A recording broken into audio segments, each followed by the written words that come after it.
самые близкие. Ну, что россияне, что поляки.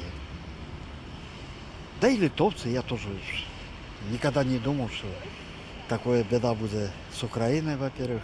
Это страшно. Далеко пошла в сравнении с нами. Нам такое желаю, чтобы такая с президентом было совсем. Союзник, зрозуміло. І як приклад для нашої країни, це вельми такий становчий приклад. Братська країна і союзник так само. Я так думаю. Славяне мы все равно. На примере Польши видно, как люди, в общем-то, скажем так, они сумели пройти через эту шоковую терапию, то есть они не побоялись этого, и у них есть какие-то результаты.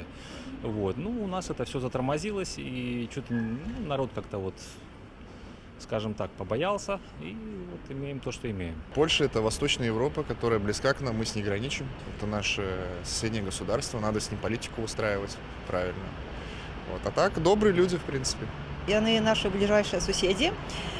Мне сподобається їх культура, їх гісторія. Мне надто подобається город Краков. Это культурная столица Польши. Заўсёды з вялікім задавальненнем туды прыязджаю.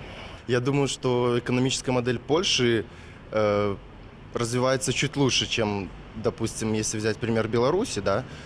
Я думаю, что Польша немножко прыгнула выше, чем мы, поэтому нам есть к чему стремиться. Можно поставить Польшу как в пример.